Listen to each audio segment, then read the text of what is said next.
Hare Krishna. Namaram Vishnu Vidaya Krishna Prastaya Bhutale Srimati Bhaktivedanta Swami Iti Namane Namaste Saraswati Devi Gauravani Pacharine Nivishesha Shanyavani Praskajayate Satarine Vancha Kalpa Drubhyascha Kripa Sandrubhyevacha Patitanam Bhavanebhyo Vaishnavibhyo Namo Namaha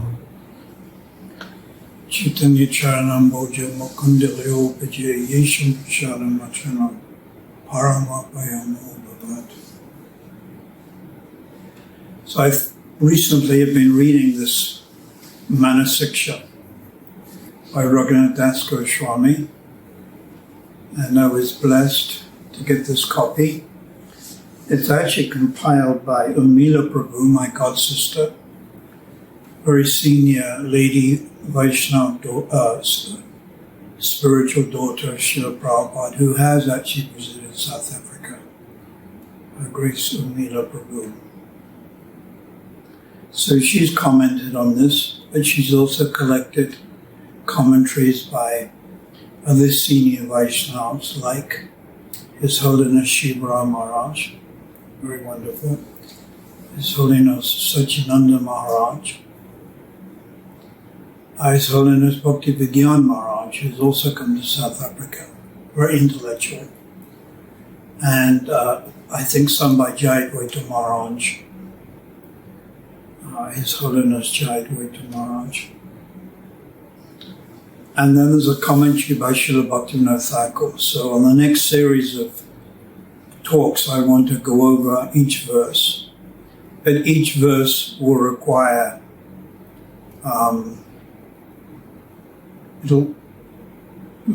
many sessions because they're very deep. This is very deep.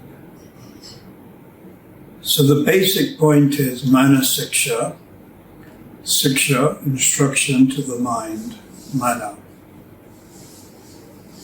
And Urmila Prabhu has explained in the commentary a reference. So this is Srila Bhaktivinoda Thakur in Jaivedharma, which I happen to know the reference she's made, and I originally read Jaivedharma when it was translated by Krishakrata Prabhu, 1991. Krishakrata Prabhu translated hundreds of books from the original Sanskrit into English. He left his body in Vrindavan,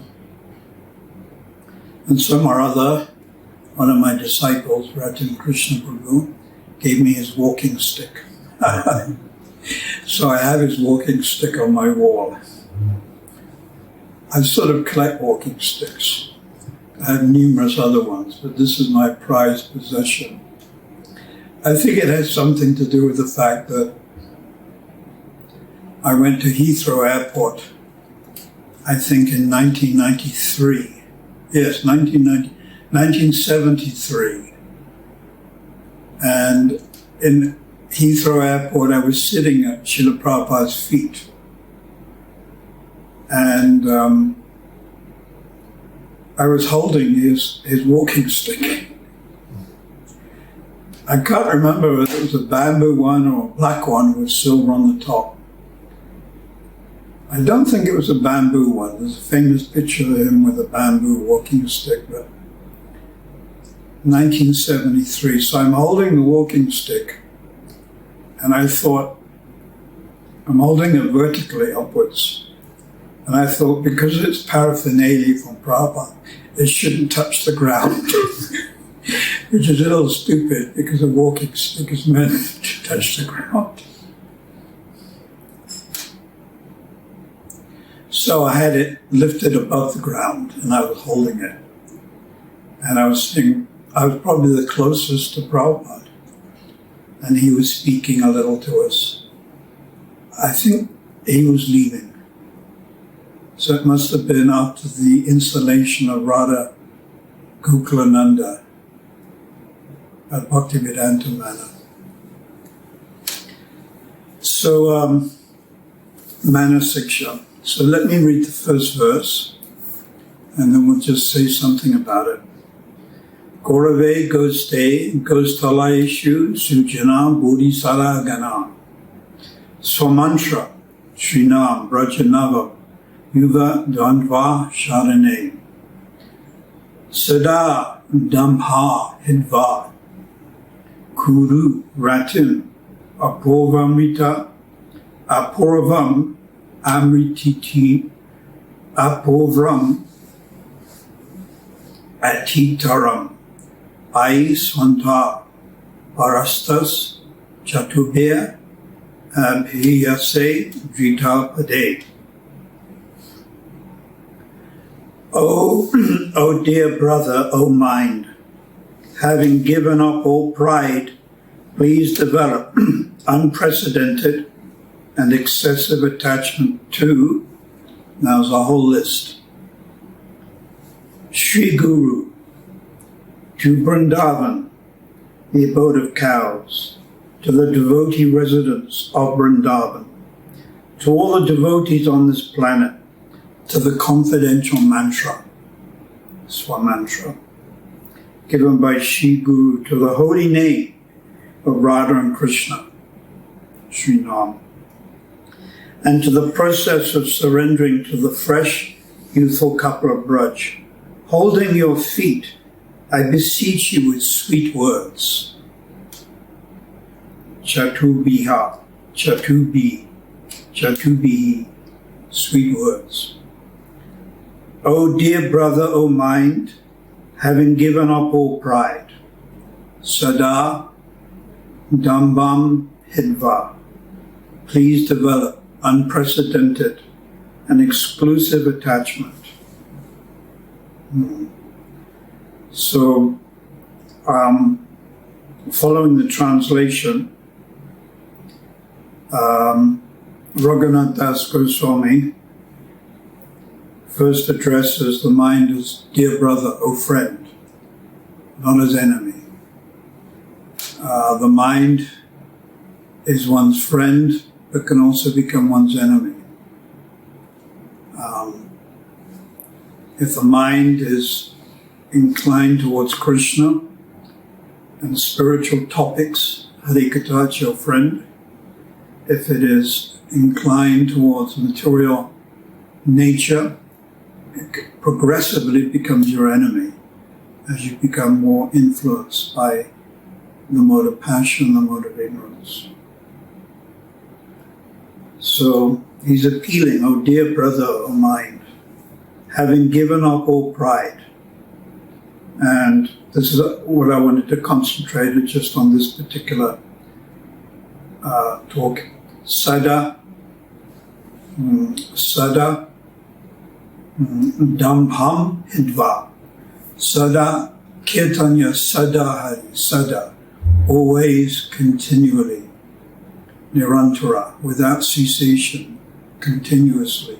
Sada. Dambham, pride. Hidva, give up. When I read these words, I think of Srila Bhaktisiddhanta Saraswati Thakur. The last Kartik Brat he spent in this mortal material world was at Chatkapavata in Jagannath Puri at Purushottama Gaudiya Math. So this was 1936. He left this material world in 1937 on the 1st of January, early in the morning. Sometimes Prabhupada said he left on the 31st of December. Technically it was the 1st of January. So prior to that, starting in November, was Kartik. So he went there for 6 weeks to Purushottama Gaudiya Math. It's very large, or relatively speaking, of course, everything is relative. There's perhaps 1 acre, and there's a little sand dune, and there's a house built on top of that where Srila Bhaktisiddhanta lived. And the deity's there. I think Radha Giridhari. And now the Gaudiya Math have built it up, and it's a very nice facility. You can actually go and stay there, but very austere. So Srila Bhaktisiddhanta went there in November. He left round about December the 5th or the 6th or something. Then he went to Cuttack. I think in those days it was the capital of Orissa, a big city, Cuttack. Then on to Calcutta, to the Bug Bazaar temple. And then he displayed his pastime to being ill, which was basically 2 weeks, possibly 3 weeks. His leela of being ill. And then he left, age 62. So often it's been reported that he would murmur, or he would say while chanting or while doing bhajan, Sada Dambham Nidva. He would just say those 3 words, just give up pride, give up pride. Another phrase that he would often say is Nijaniketa Navase Govidanam Tvam, which is Raghunath Das Goswami's prayer to reside Vasa, near Vasa, to reside at Govardhan Hill. So these 2 phrases often he would say. This I have obtained from my senior godbrother's book, Srila Bhaktisiddhanta Vaibhav, by His Holiness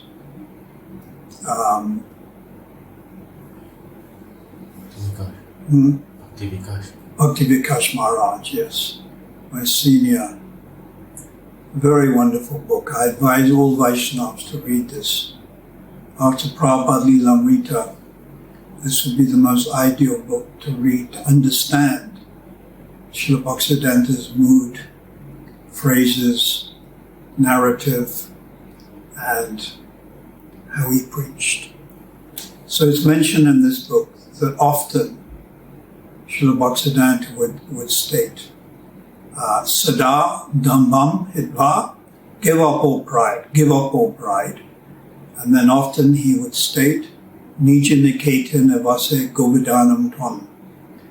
May I reside at Govardhan Hill. There's 8 prayers for shelter at Govardhan Hill, and 8 prayers for residents at Govardhan Hill. Now they're separate. So this is Nija Niketa, 8 prayers for Vasa residents at Govardhan Hill. So one has to give up pride. You cannot move an inch. Well, you can, but your advancement will be somewhat slow, impeded. It is very necessary to give up pride. It's also characteristic of Bhava Bhakti, that one is very humble. There are 9 characteristics of Bhava Bhakti.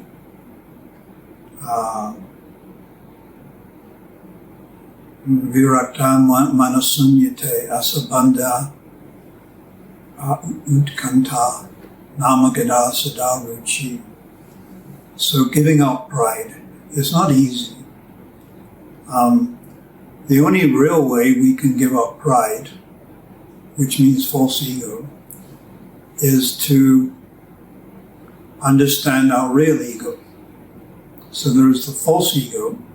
I think I'm this body. I think I am perhaps Indian or American or English. I'm born in a Brahmin family. I'm born in a rich family. I'm a man, I'm a woman. This is false ego. So one has to give up the bodily concept, but also the mental concept. So this is harder to achieve. So false ego is there even in a spiritual institution. There is a degree of false ego. It is due to the influence of ignorance and passion. And from this false ego arises competition, competitiveness amongst devotees, desire for pratishta, name and fame. I was going over it. It's all the P's. In other words, you want to be popular. P. Pratishta, name and fame. Position, power.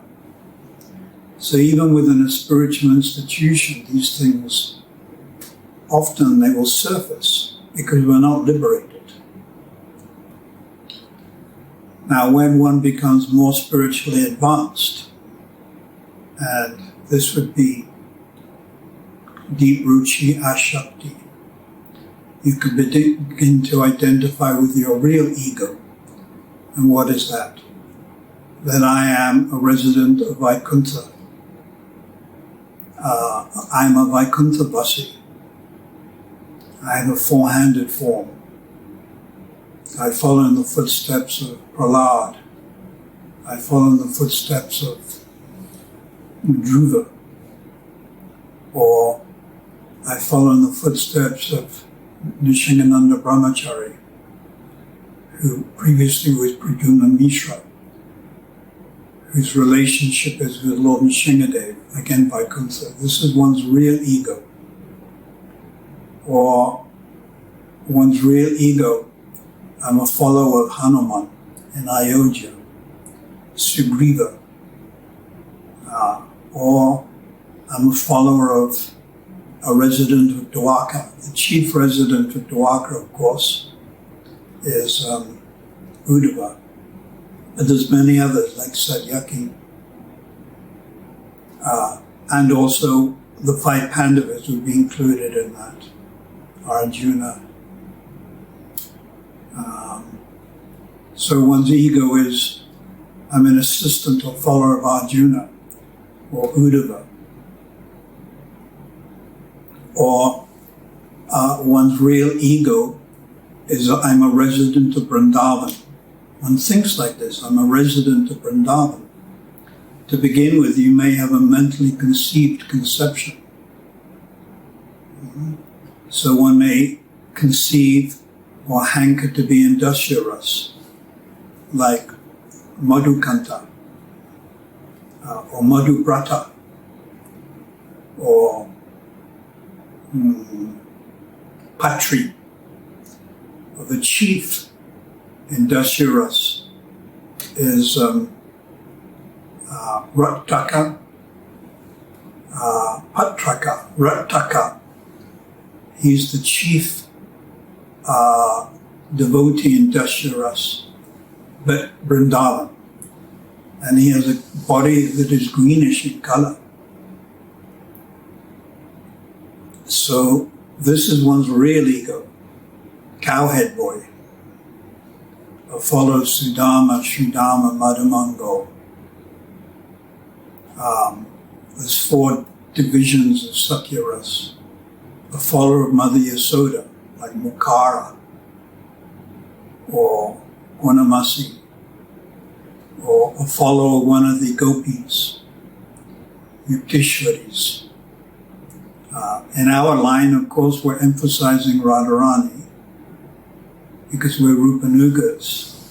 And Rupanuga means a follower of Rupa Goswami. And Rupa Goswami is the most important young gopi, assistant of Radharani.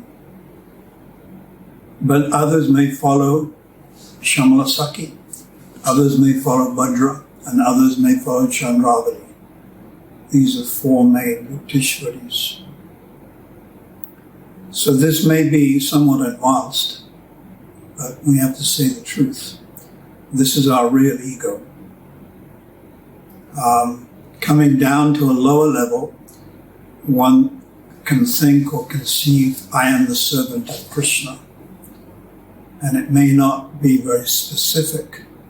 I'm serving Krishna in Vrindavan, or I'm serving Krishna in Dwarka, or Nishingadev, or I'm serving Lord Vishnu. So, Mami Vamsa Jiva Loka Jiva Bhuta Sanatana, I'm the servant. It's a more general understanding. And this is more applicable and appropriate for us in our ISKCON society. Because the ISKCON mission is Vaishnavas are Kanishta Bhaktas. Of course, there's Kanishta, Madhyam, Kanishta, Uttama. And then within the category of Kanishta, there's Kanishta. Just like the color green, there are so many grades. There's some, you look out of the window and there's green.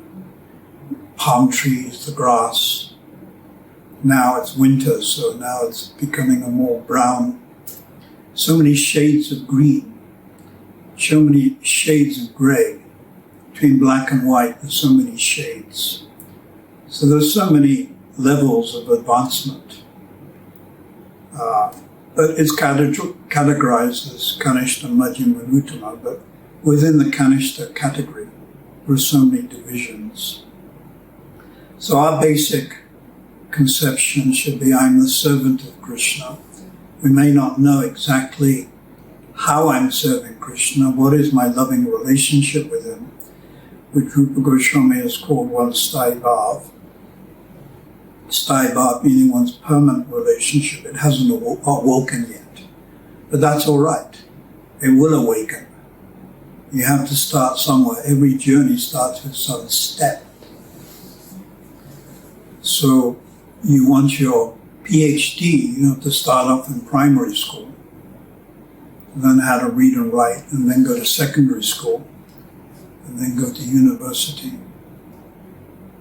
So we shouldn't jump. Jumping is like the monkey. We shouldn't do that. It's not appropriate. I read in Hari Sori Prabhu, in his book, Prabhupada went to Vrindavan in 1975. This is when Hari Sori Prabhu was serving Prabhupada. No, 1976. Anyhow, one of Prabhupada's disciples had gone to Radhakund and was living at Radhakund. And Prabhupada wasn't happy about this. This is as I read in Hari Sori Prabhu's book. So they called for that devotee. The devotee came to see Prabhupada at the Krishna Balaram temple. And Prabhupada said, do not jump. Do not become like a monkey. And Prabhupada was visibly shaking, according to Hari Sori Prabhu. Prabhupada didn't want this. Prabhupada wanted his beloved disciple to stay in the association of other devotees on the same level and practice properly Vaidhi Sadhana Bhakti. Later, with the grace of Guru and our Parampara, one may understand one's personal relationship with Krishna. But this comes later. Sadhana Prasadaja Bhav, Sadhana Vinyavesaja Bhav, as described by Bhaktivinoda Thakur in Jaiva-dhamma. This would be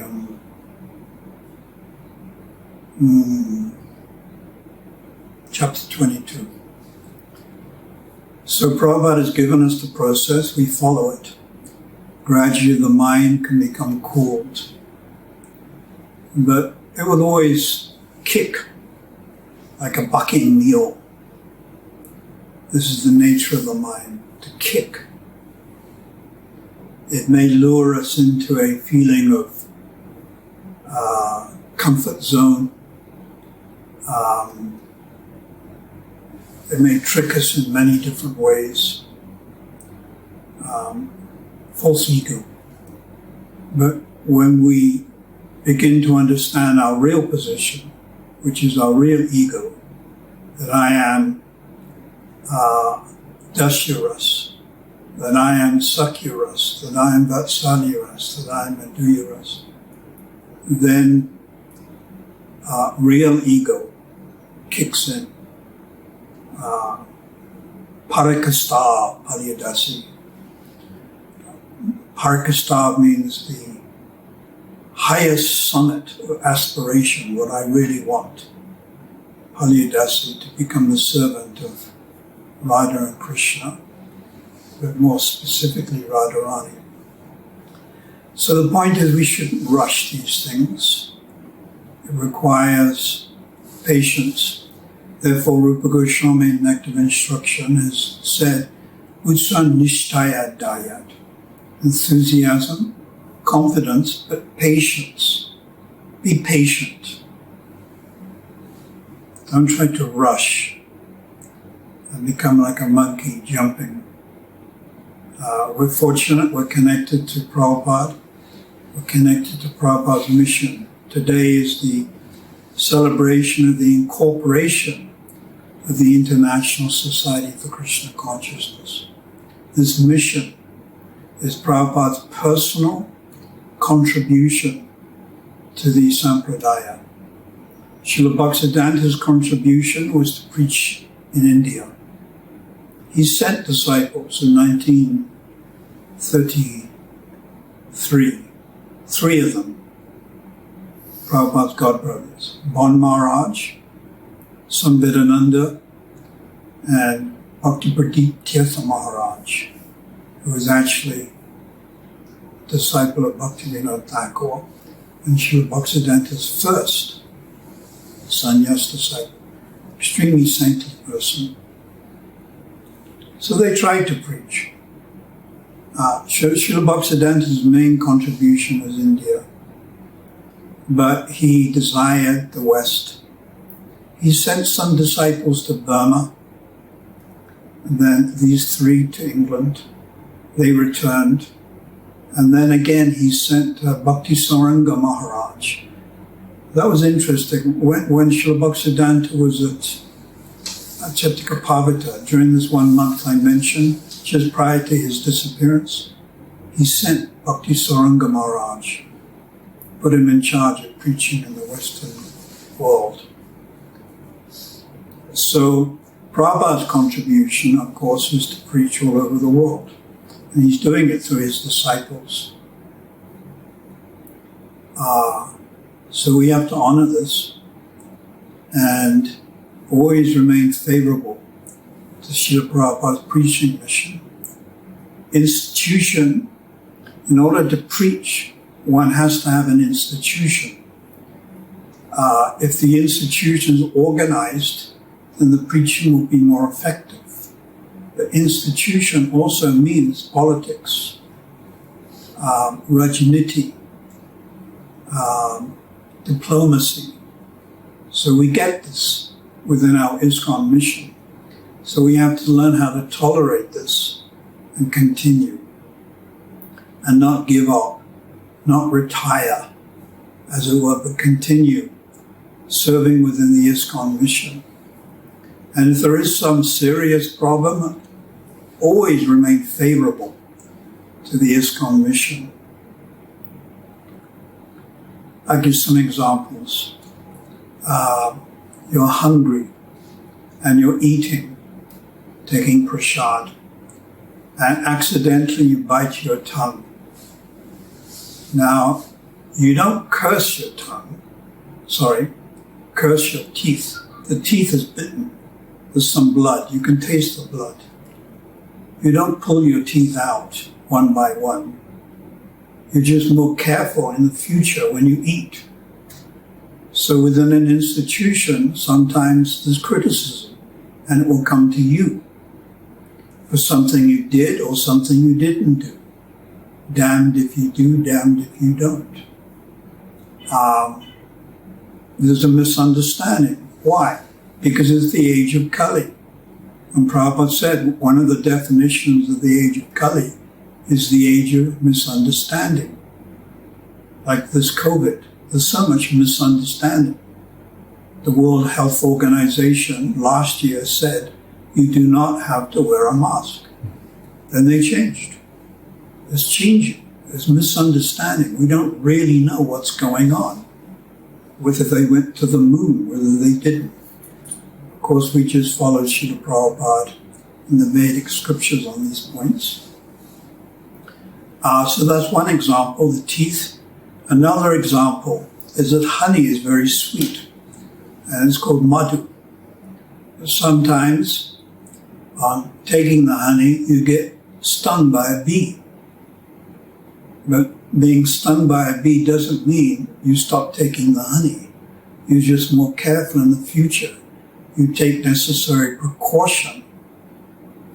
Perhaps wear an outfit where you don't get stung by the bee. So again, I'm applying that. Politics, diplomacy, Rajniti, misunderstanding will be there in the institution. A third example, there's so many, you can learn from material nature. It's almost like Siksha Guru. One can learn that milk is very important. It nourishes the brain. It's called liquid religion. From milk we make so many sandesh, kheer, sweet rice, nice foodstuffs that unfortunately I can't even take now because I have stomach problem, diverticulitis. So when you're milking the cow kicks. It kicks you. But you don't kill the cow, you don't curse the cow, you're just more careful tying the cow's legs or where you sit. You're more cautious, you're more careful.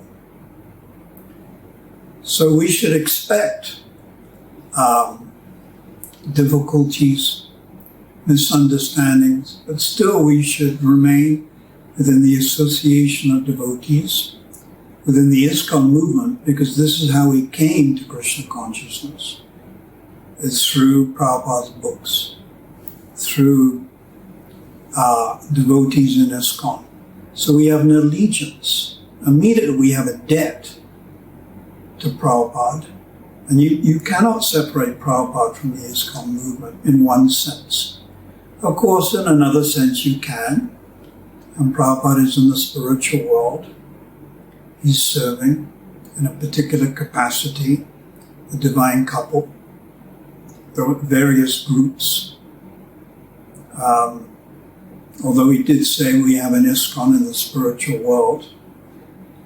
It's not quite like that, but there are various groups comprising of 3 or 4 or 5 or 6 extremely like-minded devotees. This is described by Rupa Goswami and Ujjvala Nilamani.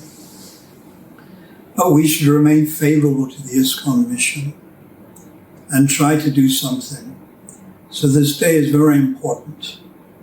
It was the day that ISKCON was legalized, if you like. And Prabhupada had that vision. He knew that he would leave, so he created the institution. Then, of course, in 1970, he created the GBC and chose 12 senior devotees to administrate. And then the next day he created the BBT. He was planning all of this. So we humbly pray to remain in the association of devotees within the ISKCON mission, always remain favorable to the ISKCON society, and be patient in the practice of one's devotional service. You can understand what is the ultimate goal, but we may not be qualified to enter into, spiritually I'm talking about Vrindavan, Antaranga Bhakti. We may not be so qualified at this stage, but if we continue after some years of following the principles, chanting, we can develop higher taste, nishta, ruchi. Sometimes ruchi and sometimes ashakti is described as bhajan and bhajaniya. Bhajaniya is a general taste for all types of Harikatha about Ramchandra, Krishna, Kaliya serpent, Krishna and Dwaka, Nrsimhadev. It's general. You become enlivened reading the Ramayana. You become enlivened reading the Mahabharata. You don't have any specific inclination towards one particular ras. So it's sama. You're equal to all the rasas. Bhajan. And bhajaniya is more specific, where you have a definite interest and proclivity and hankering for one specific ras, one of 5. And this hankering or interest is based on lobha, or loyam, or greed. It is svabhaviki, it is natural, svabhaviki, natural. It is not influenced by passion, the mode of passion or the mode of ignorance. It's completely pure. And Prabhupada has written that it comes when one is free from material contamination.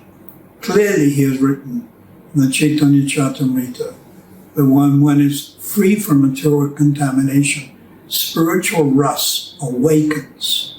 And then he says it awakens automatically, and then he said this is Siddha Swarupa.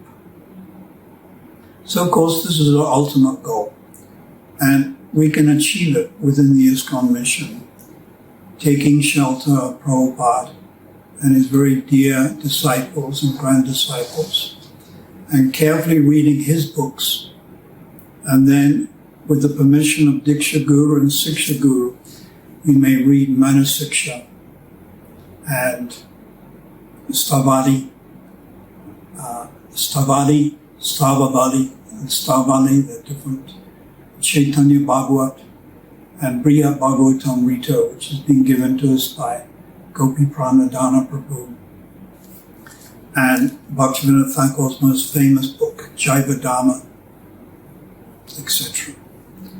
So we pray the Vaishnavas can continue with enthusiasm, great confidence that they can achieve the goal, but also patience. And again, again surrender ourselves on this auspicious day of the formation of the ISKCON society. Srila Prabhupada ki jai, Shri Shri Nitai Gaura Hare ki jai, Jagannath Subhadra Balaram ki jai, Shri Shri Radha Radhanath ki jai, Gau Premanandi Hari Hari Bo.